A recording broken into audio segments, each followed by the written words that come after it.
मु हठात रोसई करूली पिठा करी बोली हठात मो गोड़ ये ठिया है मो गोड़ भितर गुरी है कौन कौन कोई छानिया दौड़ी आसबि तो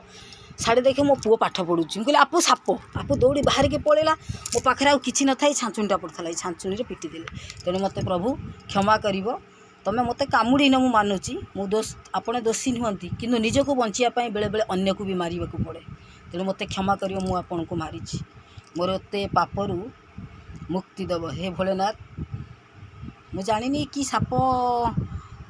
क्लारीफाई मु करि भावुची बुढ़ा बोधे ये मत मारी थे मुझे संपूर्ण मरी जाता कि गोटे पहाड़ रे ये निजे अकर्मण्य हो जाइए भगवान लाख लाख शुक्र शिवंकर अशेष कृपा मो ऊपर अच्छी मुझे बची जाए तो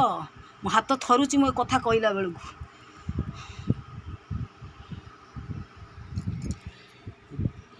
मत मृत्यु खूब निकट मोर फेरी